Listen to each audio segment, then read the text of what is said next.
Welcome back to the Scarlet Faithful podcast. I'm Aaron Brightman, and today's episode is going to focus on Minnesota transfer quarterback Athan Kaliakmanis, who recently announced he was coming to Rutgers and wanted to get the insight of a Minnesota fan that has watched his whole career there.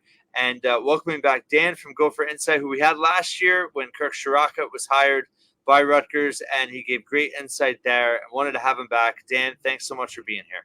Yeah, Aaron, thanks for having me on. I hope I don't have to come on next year again to talk about another transfer coming your way, but if it is, well, we'll talk about that then. But today we'll talk about Athan. It's pretty incredible, and thank you for Flip Dixon, by the way. We talked about him last year, and he obviously had a great year for Rutgers in the defense, and is coming back next year. So, yeah, yep. Greg Schiano and Rutgers doing pretty well poaching Minnesota year after year.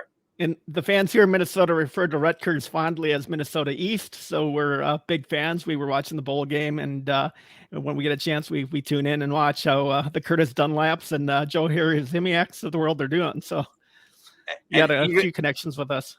Even funnier that Kirk Ciarrocca coached in the Pinstripe Bowl 2 years in a row. Well, that once is good. With Minnesota, now once with Rutgers, and won both.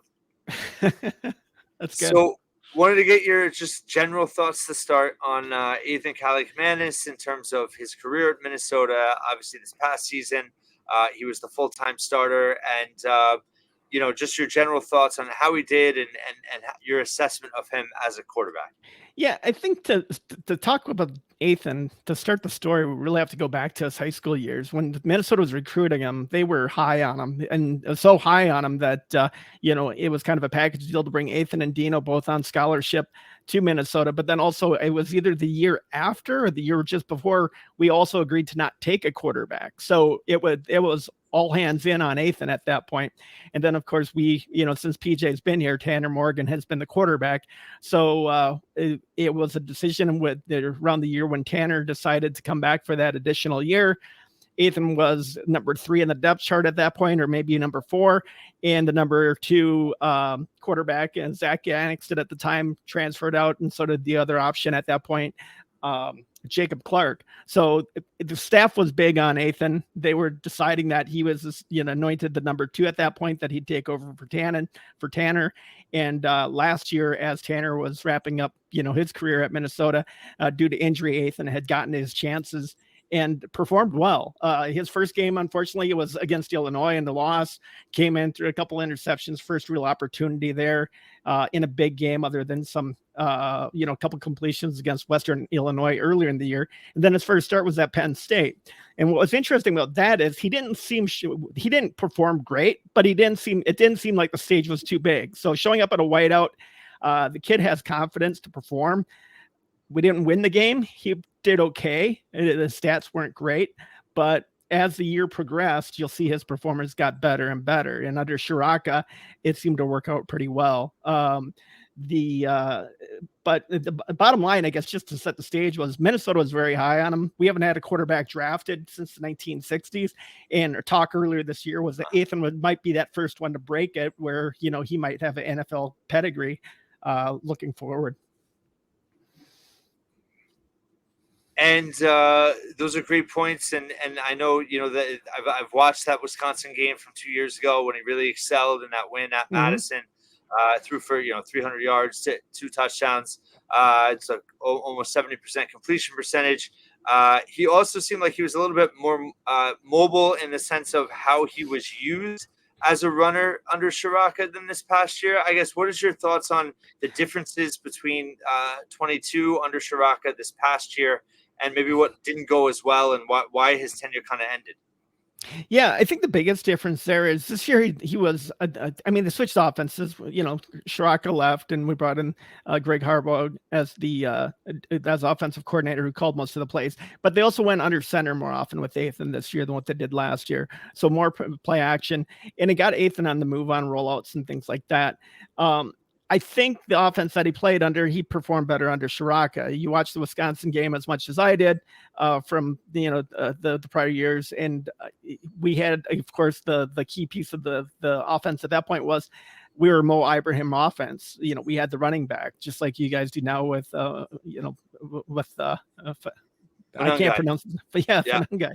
So I see similar things happening there. So I think from that standpoint, it's going to suit Rutgers well if Athan does win the job, where it's going to be a run first scheme and he'll find the open patterns, whether it's a shallow slant, deep slant, just like what he did against Wisconsin 2 years ago. Where things kind of turned this year was there was more pressure. He was the number one guy right from the start, but also, we have a running back. We have a freshman running back, Darius Taylor, who was very solid, but got hurt early in the season. Our number 2 running back went down. Number 3 running back went down. We kind of got plagued by injuries. So more of the offense had to be put on Athan's shoulders, and that and the different offensive coordinator, it didn't seem to work. And the biggest thing that changed, if you look at his year from 2022 to 2023, is just his accuracy. Throwing, not having his feet under him. There is a particular moment there was a particular moment during the Wisconsin game this year. Third quarter, about 4 minutes left in the third quarter. Minnesota's driving. It's a third down and maybe 7. And Athan goes back to pass. He has a Elijah Spencer open for what should be a first down completion. And at the minute he released it, he knew it was a bad throw. It sailed high, and that was kind of the inconsistency that we just saw too often. After the throw, after he releases the throw, you see the wide receiver from the other angle start to jump and realize it's so high he can't even jump up to try to catch it out of the air. And that next pan that they show on the TV is going to PJ Fleck, and he's just shaking his head, and he turns and he shakes his head some more. And at that point, and I think I as a fan, I felt the Athan Kaliakmanis experiment at Minnesota was over, just from the standpoint of the inconsistency was something we started to see more and more and more through the year. And whether that is something Rutgers can hone in or not, if anybody's going to do it, it's going to be Ciarrocca, I think. Yeah. As Rutgers fans know, similar frustrations with Gavin Wimsatt as well. And, they do kind of match up pretty similarly in certain areas in terms of statistics and also skill set. But in terms of the offensive coordinator situation, is it the same offensive coordinator going into next year as well? Yeah, Minnesota's the same offensive coordinator, Greg Harbaugh. Spelled the same way as Harbaugh, but he pronounces it Harbaugh. But this is his first year. He's a co-offensive coordinator, so if you want to steal one of our people, you can only get one of the two. But he is our co-offensive coordinator, and this is his first year calling plays here at Minnesota, and he'll be the guy next year with the new quarterback that we brought in as a transfer from New Hampshire. Right. So that was my question was, what was the perception of how it ended? Was it kind of a mutual parting of ways? Was it more the new offensive coordinator wanting his own guy? And I guess what was the general sentiment of the fan base with Kaliakmanis ultimately leaving? Yeah, I think the shift was, I think there were promises made to Athan as far as how much competition he would have. And just as the year went on and after the Wisconsin game, after the inconsistency, that was when the message came across that what the message was precisely, I don't know. Only Athan, his family, and the coaches at Minnesota will really know what that story was. But the impression I got was that there was going to definitely be more competition for the starting job. And maybe there's some other promises that, were promised as well that fell through, but it was just at a breaking point. Like anything else, PJ Fleck is at a point in his career where next year is going to be a big year. He needs a reliable quarterback, similar to where Shiano was coming into this last year. The seat starts to get warm if you have, too many years at 500 or below. And, PJ Fleck's seat isn't hot yet, but he really can't spare another year of inconsistency at the quarterback spot. And I think Greg Harbaugh lost interest first. And by the time Wisconsin came, PJ saw the handwriting on the wall as well, that we had to make a change. That's interesting. Yeah. And was Athan on any known NIL deals? Was that public at all in terms of there was, as to the extent I don't know what that was. Minnesota's NIL isn't to the level of obviously the top NIL ones. We do have NIL formed and it is operating and it's helping us retain players. But how big of a deal it was, I'd be totally speculating. Yeah, just curious. And in terms of, I touched on it before, but in terms of Kaliakmanis, his mobility, and you touched on it, and I noticed that in watching film of him, is that he did do a lot of rollouts this year. He was, pretty good with his feet in the pocket in terms of, being able to react and anticipate once pressure was coming. And I feel like he's a little bit more mobile than Rutgers fans think he is coming in. Obviously, his rushing statistics are not nearly the same. It wasn't used in the same type of role either. But it did just statistically look like, and watching some old film with Ciarrocca, that he did have a tendency to run a little bit more. Do you think that was a shift at all, or was it more of just how Kaliakmanis went about things this year, maybe without as strong of a rusher? Those opportunities didn't present itself as much. Just curious on your thoughts. Yeah. I mean, we haven't been big on running quarterbacks. With Tanner, he could escape the pocket. He could pick up a first down. Athan's a better runner than what Tanner Morgan was. Just a little bit more fluid, a little faster, a little bit more athletic, in my opinion. The difference was if they didn't run many runs where the quarterback was designed to run, very few of those, but there were times where he saw the opportunity to pick up the first down and he could. He's a good enough runner to do that there's no issues there. The hesitation I'd have, or the concern I'd have, is although he has athleticism, sometimes the pocket awareness could be a little bit suspect of deciding, do I need to run? Do I need to just step up a little bit? But that's probably pretty typical of most college quarterbacks. So his goal is not to run. He's not the type of quarterback where, if his first option is taken, he's going to then dash, for the first down. He is patient, looking for his other options. So that's good if that's what you're looking for. So I think you're going to see more of that, but he's not going to look for the run first or second. It's going to be, his third or fourth option. Yeah, it does seem like Kaliakmanis does do a better job than Wimsatt right now in terms of reading the coverages and adjusting off his first option, looking at the second read, third read. So that's good to hear from you as well. I'm curious in terms of the offense as a whole, what other challenges were there this year that, were I guess factors in terms of Kaliakmanis's performance? You mentioned the running back room having health issues. I know the wide receiver group had, in terms of drops, they did have, I believe it was about 25 or so. They were on the higher end, and he had a relatively good adjusted completion rate. How was the wide receiver group as a whole, and how was that thought of in terms of his progress? Yeah, I think there were a couple things that kind of went against Athan this year. So the first thing was, if you go through the whole series of games through his game log, or if you watch the season like I did as a fan, you watch the first game against Nebraska. We were very willing to pass the ball. We were very heavily deciding that this was going to be a passing offense against Nebraska. We went from that to pivoting maybe the week or the week after that against Eastern Michigan, where we barely passed at all. It was pushed by the coaches that we're going to have to establish that we can run the ball and be a running team.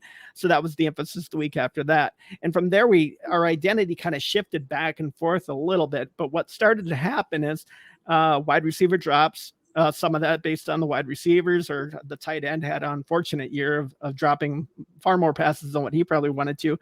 But also part of that goes back to, from a fan's perspective, was Athan's lack of touch on the ball. So he's got a great arm. He can throw the ball anywhere on the field, but his ability to touch is something that is probably an area for improvement for him. If the tight end or wide receiver is only 10 yards away, it doesn't have to be a 90-mile-an-hour fastball. Right. You can lay it off and a little bit more on the touch. And that's something I know the coaching staff talked about, something that they were hoping to improve on. And, the season goes by shortly, so how much you could really improve on that from the beginning of the season to the end, as far as learning that touch, that's probably something to work on during the off season more than during the season. But that did affect the number of completions, as far as how fast those balls were humming in on those shorter routes. Yeah. I talked about that with someone else in another podcast, that it did look like he threw hard all the time. Yeah. And the other thing that was interesting in watching him too is he has a tendency to change his arm angle, where he goes it's like sometimes he goes sidearm, he goes like 3/4. How much of that was that different this past year versus the year before? And was there any, I guess, talk or concern about that? I don't know if I wouldn't say it was different, but there was more of it, and that came across with the inconsistency. And I don't know how much of that was spurred from playing more in a play action, under center, having to move, step back, versus playing out of a shotgun or a pistol set from that standpoint. The amount of movement, getting him, if you hear the criticisms from the coaches, he wasn't throwing with his feet under him. He was doing sidearm throws. It's fine. We see quarterbacks in the NFL make great sidearm throws, but when it's causing your inconsistency and you don't have that touch, those two things coupled together probably don't yield great results. I was curious about the Purdue and Illinois games. His stats are very odd because he threw for 3 touchdowns and no interceptions in both games, but he had an under 50% completion percentage overall. Does anything stick out in those games? I mean, in terms of his performance, did he just have a tendency to be up and down even within a game of itself? I would say it comes back to not playing complementary football. So Minnesota took a step back on the defensive court, same defensive coordinator, but her defense wasn't the top 10, top 20 defense that it was the prior years. That's the reason we lost to Northwestern. Northwestern, we go into the fourth quarter with a 21-point lead. Not Athan's fault that we lost that game. Defense gives up 21 points against a team of Northwestern at that point. That did not seem to be a 6 or 7 win Northwestern team at that time. But we gave them the hope, gave them the life, and the defense couldn't stop. Similar game script against Purdue. Athan started off very hot, came down the field, very efficient in the offense. But once we got put in a situation of pressure where we fell behind and the passing game had to be on Athan, we get a little too one-dimensional. That's when Athan started to suffer more. I guess that's the other point I would make too, is for the optimism that we had with Athan, he had a couple of situations where you get into those 2-minute offense situations, and that wasn't a point where he was excelling at yet. Against late in the game against Illinois, we had that opportunity last year against Iowa. He came in with, just a little bit of time left, but just the ability to make a couple of short, completions to get the offense moving and to do a 2-minute offense. That's where the ability to connect passes, pass after pass after pass, wasn't quite happening yet. Got it. And just in terms of what you saw with Kaliakmanis, with Ciarrocca, what you know of Ciarrocca from his time at Minnesota, 2 stints, and now what you may know of what he did at Rutgers this past year. How good of a situation do you think this is for Kaliakmanis now going to Rutgers? No, I mean, it makes a ton of sense because, Ciarrocca is a fan of Athan. Otherwise, he wouldn't be there now again. Very familiar with him. And Ciarrocca does a good job with understanding what his quarterbacks can do, keeping the offense simple from a passing standpoint, relying heavily on the run and making the passing concept simple and easy for the quarterback to understand. I think that's the situation this year with Athan, where maybe got, changing the offense as much as they did, maybe got a little bit to the point of confusion for him. Or maybe not confusion, but a little bit more indecision. And when you're a quarterback, you don't, fraction of a second means a lot. And if you're thinking a bit too much instead of reacting, I think that's where Ciarrocca does an excellent job. And he did it with Tanner Morgan, where if it's not there, your second option, and that's it. So I think you're going to see the same thing there. And with the strong running game that you have, that gives you a lot more hope that whether it's Wimsatt or Kaliakmanis, hitting those open receivers becomes a lot easier because the defenses are centering on the run. And a couple more, just anything on his brother as a receiver. I know he didn't make much of an impact. Anything you can give on him? Yeah. So Dino is the older brother. They're in the same year in school, but they're not twins.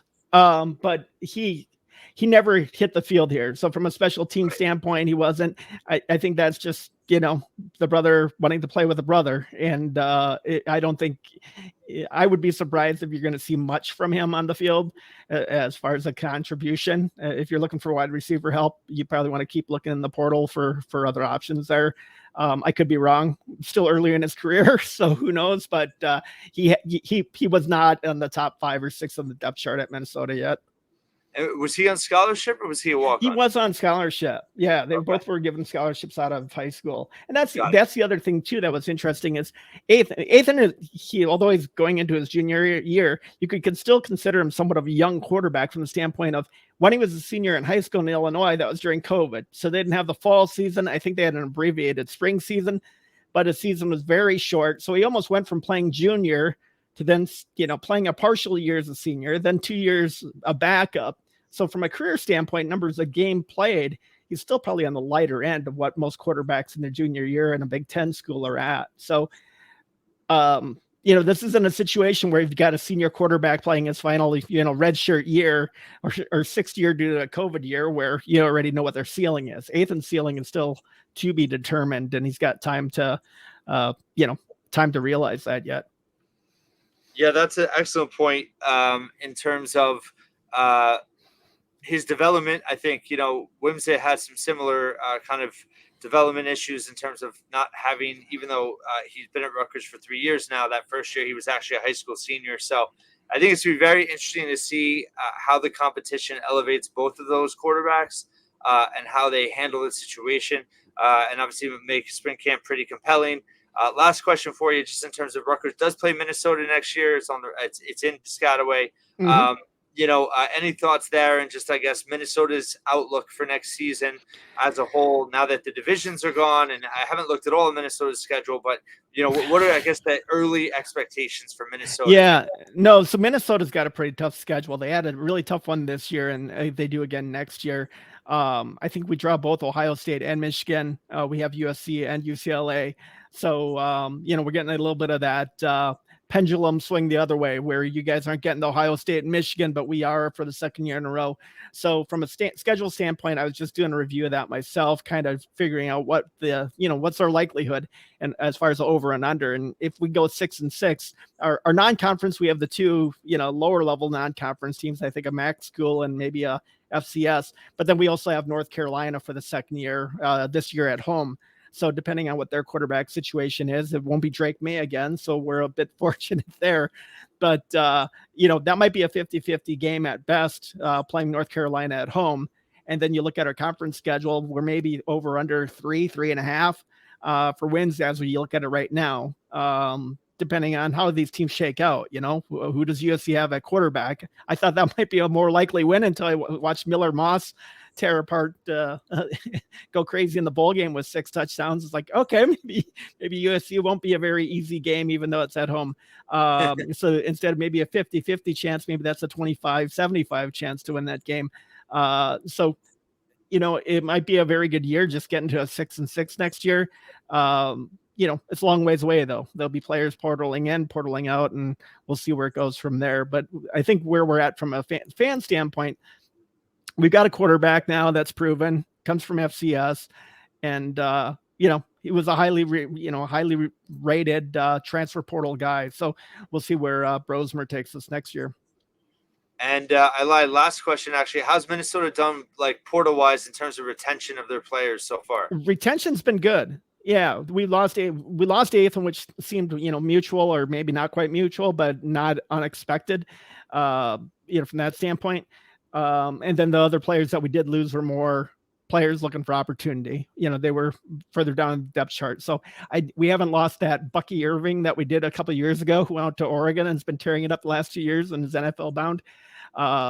So far we haven't been hurt. The NIL that we have here at Minnesota has been mainly centering on trying to keep the players that, the main contributors, versus trying to recruit new freshmen. So that's a similar focus I think other Big Ten teams have been applying as well, where their NIL might not be as substantial.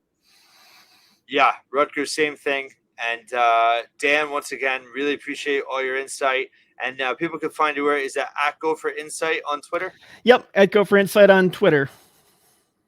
Well, really appreciate it. I'm sure we're on pace now. We'll have something else, Minnesota Rutgers, to talk about soon. I'll definitely have you on before they play each other this coming season, and then maybe something else next off season. We'll see who Rutgers gets in Minnesota then. But yeah, appreciate absolutely. all your insight. Awesome. Sounds good, Aaron. Good talking to you again. All right. Thanks so much for listening once again to the Scarlet Faithful podcast, and we'll talk to you soon.